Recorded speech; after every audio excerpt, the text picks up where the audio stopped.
had the pieces of the puzzle for years. Just can't put them together, apparently. That seat do be pretty firm, though.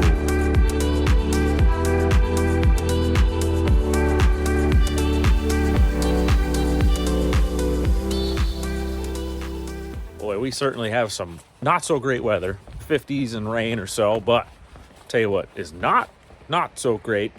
I got something cool in here. Whoo, look at this.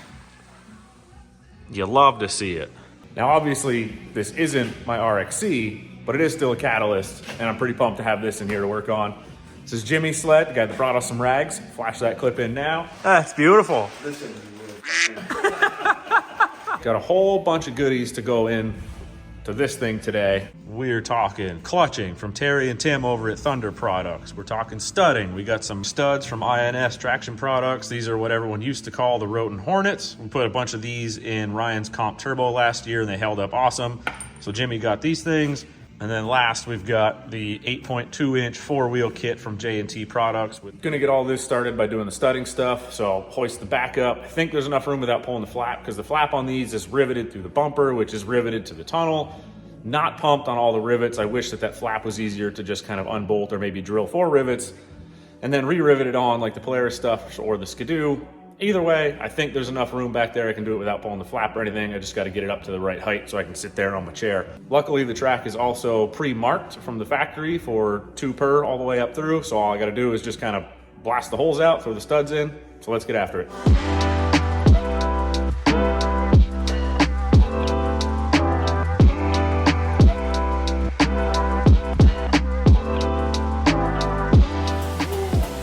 How you doing?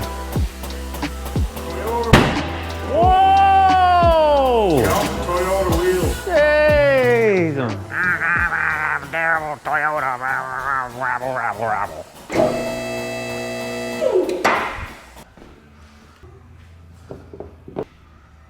Do. Uh-oh. All right, this is about to go for a ride, dude. Oh yeah, we got tons of room. For anyone that hasn't seen up under the tunnel of one of these Catalysts, the lug height in stud clearance, and especially up front in the bulkhead area where they have these massive 9-tooth 2/8 6-pitch drivers, is crazy. The clearance in here is nuts. Especially when you go up here, you look at where the driver and everything is in the front. Skidoo needs to take some notes on this. All right, how in frame am I? Is this a good height? Yeah, track drilling. Loud guy over there.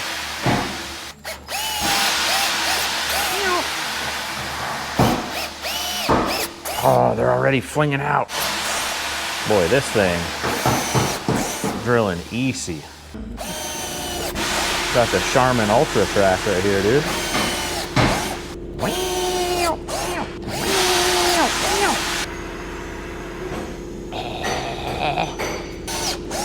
No! Oh, these rubbers are gonna be everywhere. Driving me nuts. The second one always falls out. Yeah, I mean, you've got all of an inch worth of protector. Probably got another 1.5 inches over this lug height before you even hit the protector. It's crazy. It's perfect, it's great. Run whatever the hell you want in these things. We finally got a 9-tooth 2/8 6-pitch in our Skidoo, but we didn't use the free ride tunnel, so now we only have 1/2 inch of clearance. Dumb. I don't really get that about the Skidoos. They've had that free ride 137 tunnel, which has the lower driver location, extended chain case. Why are you not using that for your Mach Z and your Comp Turbo with the 9-tooth 2/8 6-pitch? You've had the pieces of the puzzle for years. Just can't put them together, apparently. Then you could run whatever driver, whatever stud. No one would be concerned. Whatever. Not my pig, not my farm. Which side's the clean side? I don't know. I don't know if we even have one.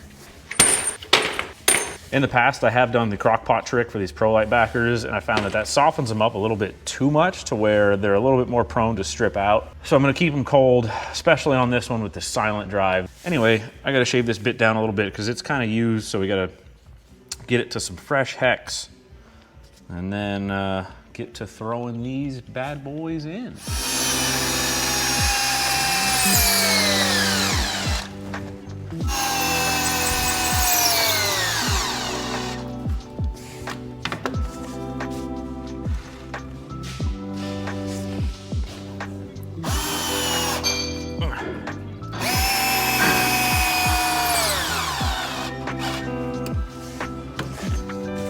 So sharp, dude. Crazy. We're switching up our tactic here. Yeah, it was just getting very tiring up in the other angle and stuff. This is better since I'm right-handed. I can drive them into the right angle of the track and whatnot. So we're, I don't know, almost halfway, give or take. Hey, where's mine? Look at that freaking plate. Jeez,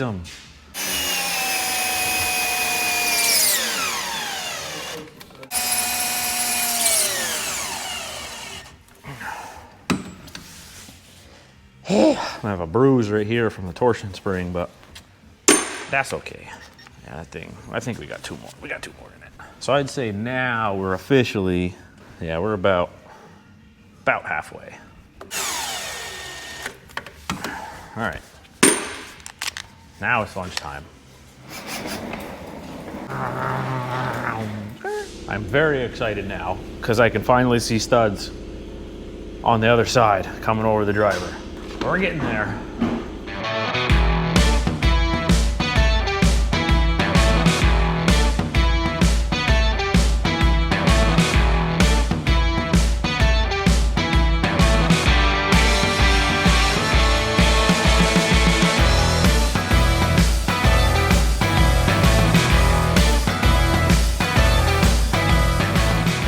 Something a little different maybe. Oh, yep, nope, didn't work. Ta-da!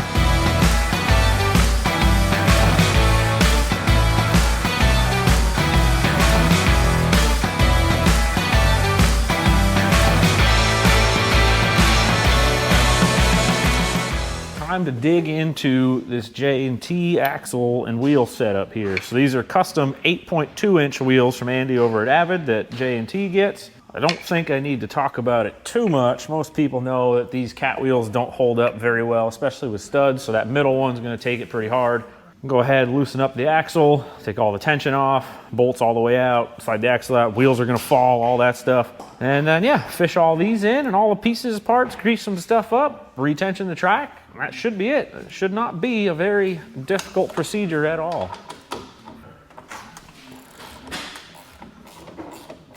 Yeah. Oh, yeah. Before I take that out all the way, do this number.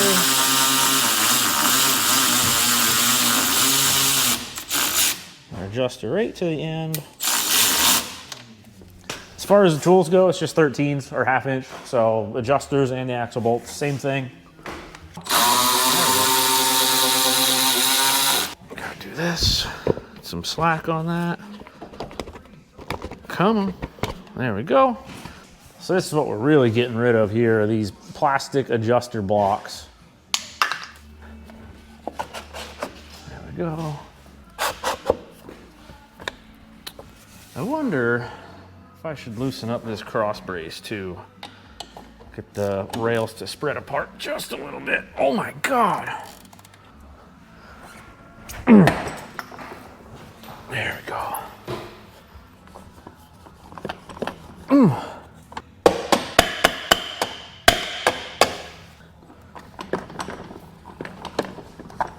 There we go. Now it's from the adjuster. Yep. This piece here, don't need this where we're going. Support the bottom. I don't know what I would do.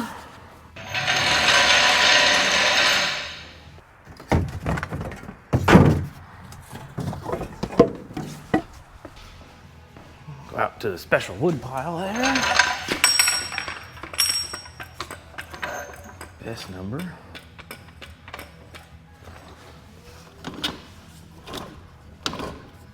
There. Let's see if this helps us at all.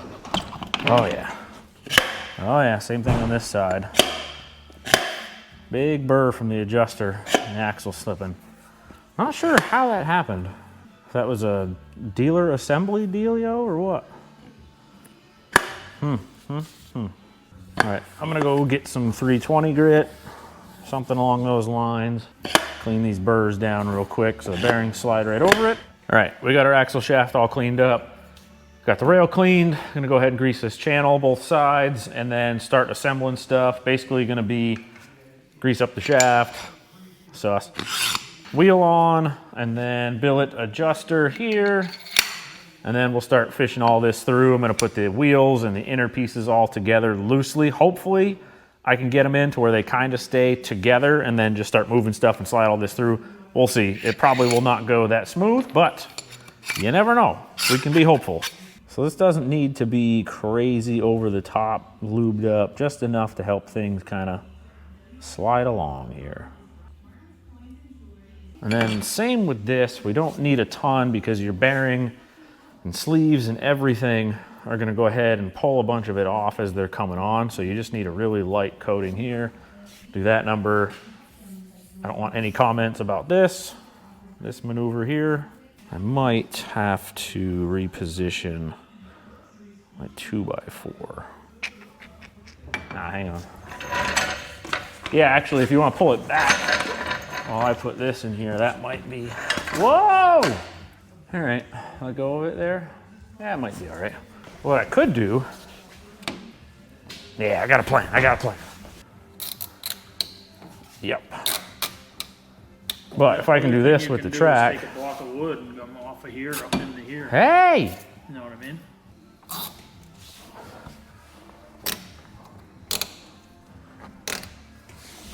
I think that's gonna be pretty nice right there. All right, let's see what we got now.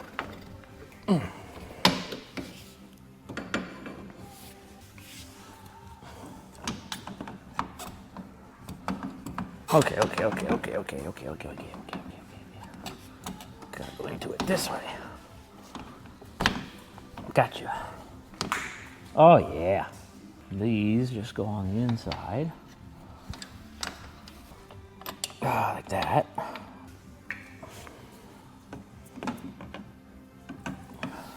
Come on. Come on. I know you want to go. There you go. There you go. All right, so the coupler shaft is actually going to help because as I push this up, it pushes the assembly back, which helps to get it lined up in the channel here. So you don't need to pull that out. Makes it a little bit trickier. Don't need to pull it out. I should probably put the bolt back in the other side, but we're chugging along for now. Gotta try to put this in between the two of them. Okay, there's that. Pull this wheel over. Okay. Let's get a wheel on here. Let's get an adjuster here.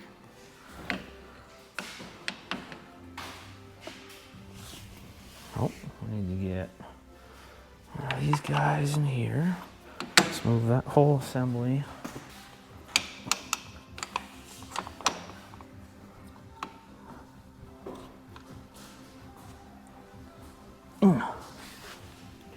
Okay, there's that one. So all we're gonna have to do is this number, like this. Okay. A lot of moving pieces, parts. There we go. Get a wheel lined. Oh, we're flying now. Oh,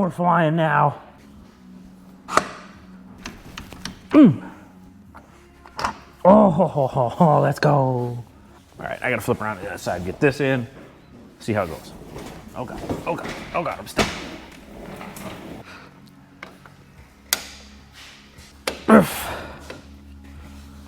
It's all greasy. Woohoo! So, oh God. All right. We're there, man.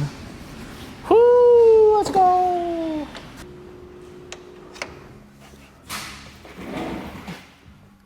Easy. This is nice right here.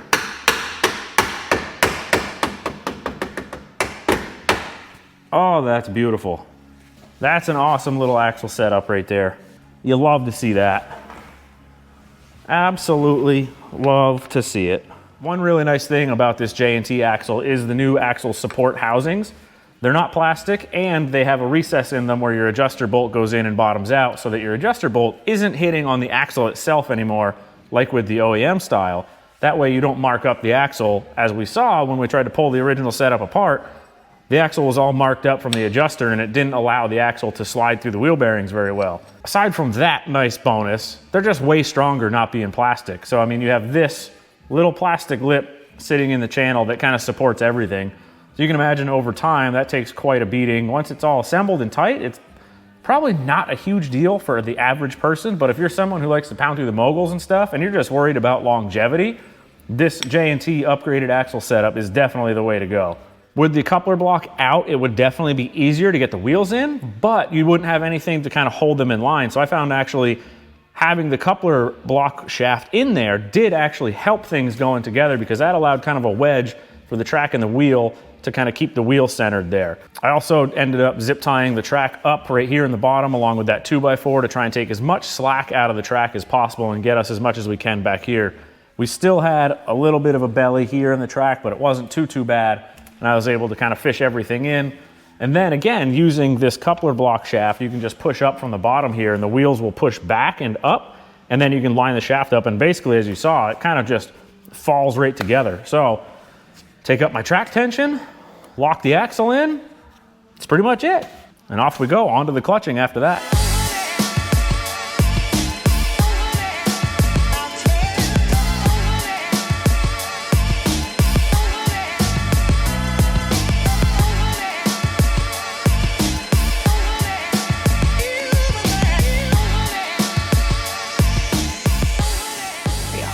Whoa.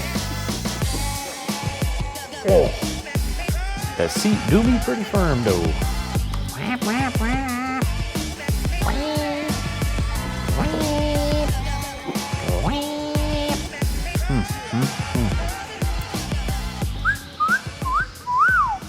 Digging right into the clutch stuff. We've got our 911 cover for the new catalyst here. We've got a primary spring. We've got some glide washers, some spacers to go on either side of the weights, and of course our weights that are all preset, preloaded, ready to go. So all we got to do is drop these things right in.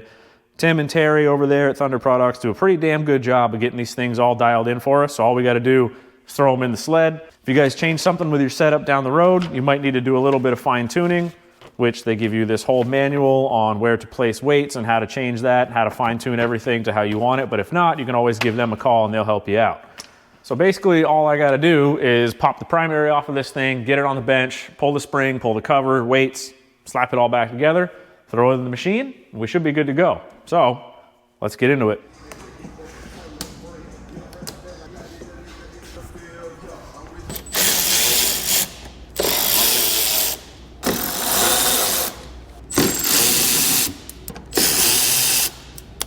Where would we be hiding our tools? If we were tools, where would we be?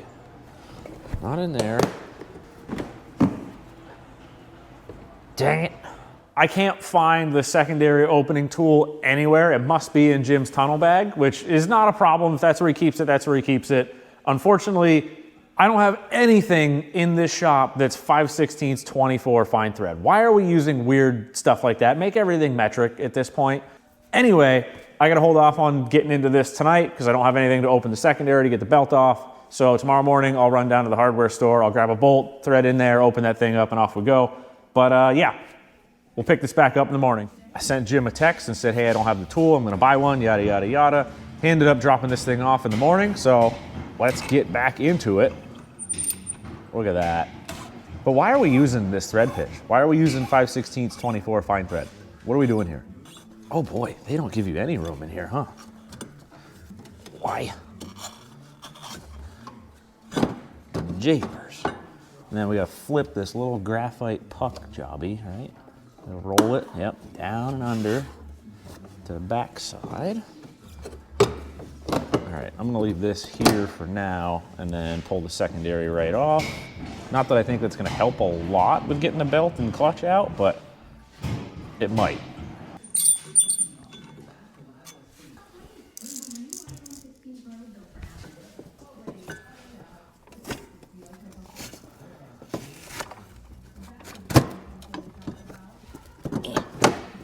That's not that bad. So pulling that belt out really isn't too bad. You gotta take the little screw out of here and out of here. I took the extras out over here, and then there's 2 more on the bottom that I took out as well, just to give this as much room as possible. Flip the graphite puck, start to work the belt over here. It tries to catch on this little edge right here, so you just gotta be careful to get the drive cogs past that, and then kind of just walk the primary and it'll spin the belt right out. Okay, this bolt holding the primary on is a T60 Torx. It's not weird E-drive, it just looks like a regular Torx. Suspiciously light on the torquage. Look at that little guy. Ooh. That thing almost had more torque than the primary.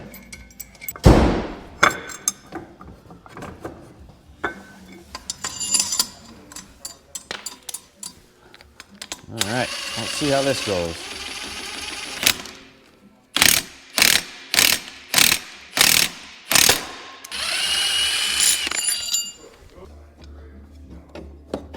There we go. Spin, yep, wow, okay. So as you see, there's not a lot of room getting the primary out. You gotta pull on the panel pretty good, wiggle, twist, and turn, basically clearing the roller housing here and whatnot, but it's doable.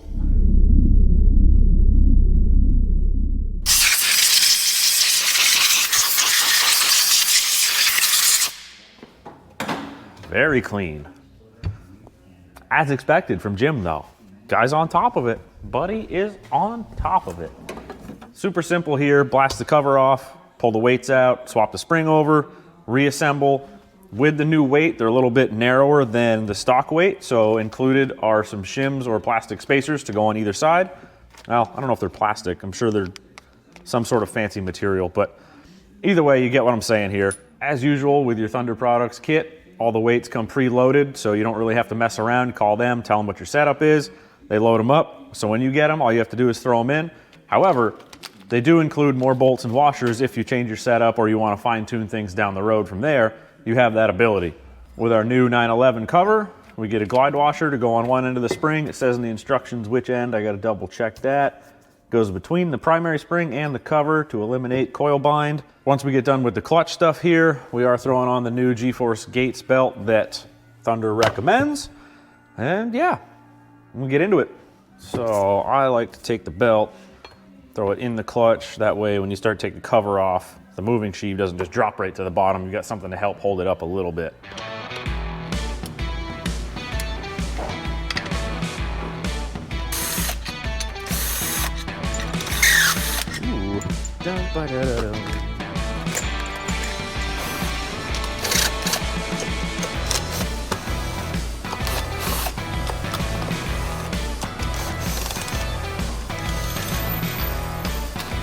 What is this, the softest spring known to man?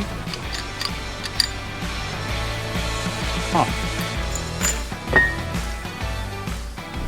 Look at this cute little thing. So now we can take our belt out, that drop down for swapping our weights.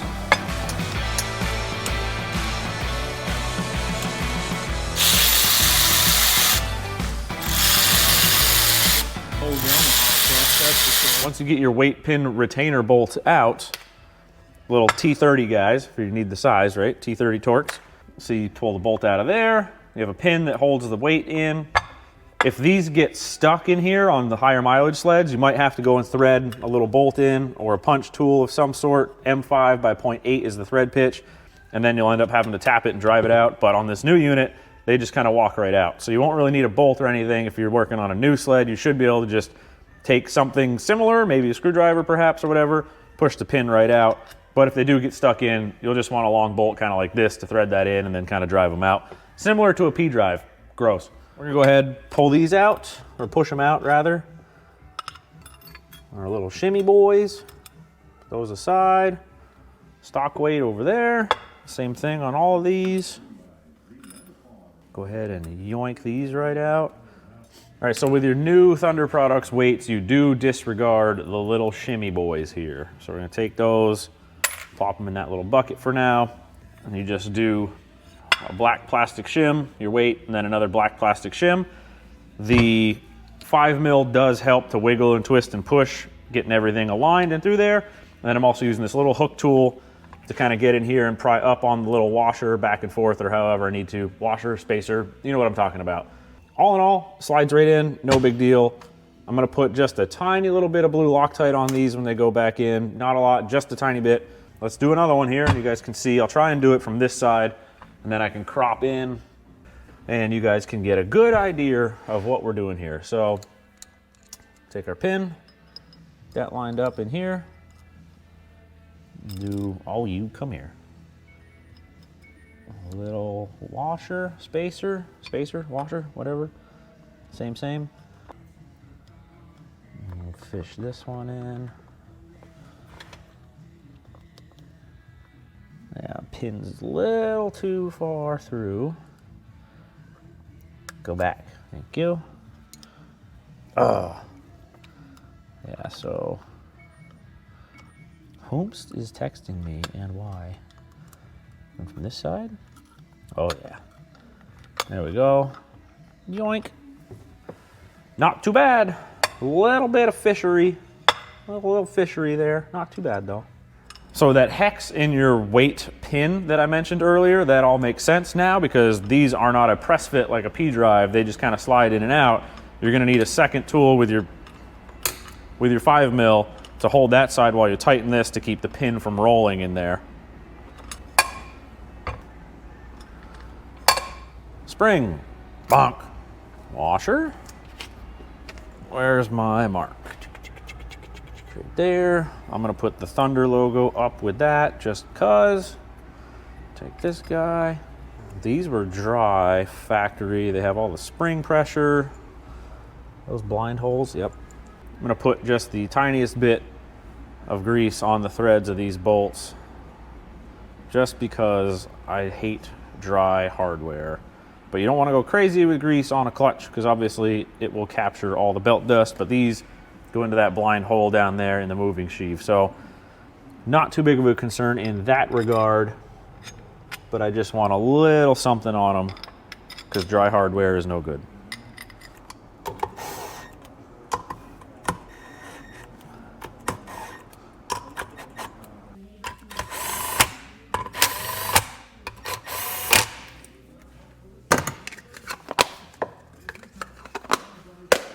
As you can see, pretty simple, easy to install, straightforward kit. The weights come preloaded, so you don't have to mess with any of that unless you're changing setup down the road. Cover slaps right on, 13 foot-pounds. Weights go in and out. It's all pretty straightforward. You can do it with pretty basic tools, so not bad. Not bad at all. This belt will become a spare, so we'll put this over there. Done with that. Scuff these faces up, brake clean those, then this can go back in, and then I'll do up the secondary quick. The secondary is just gonna be scuffing the faces. When you pull it apart, you've got these two washers in the middle. They sit in a little recess here, so just make sure you don't lose those. Basically, you slide on that sheave first, washers, this sheave, off you go.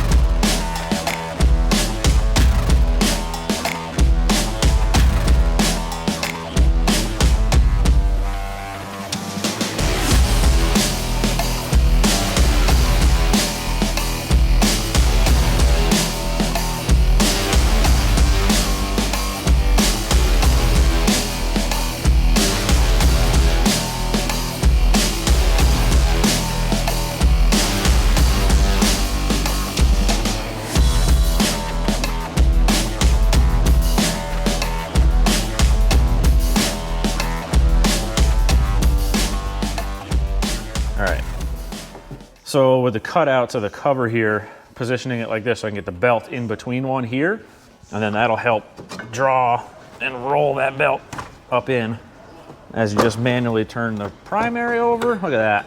Look at that. You'll love to see it. I usually go from the top over, but with this guard, it's gonna be kind of tight. So I think I'm gonna go from the back side. Ow! That's a sharp plastic edge right there. Careful of that little guy. Oh yeah. I have to open her up a little more. There we go.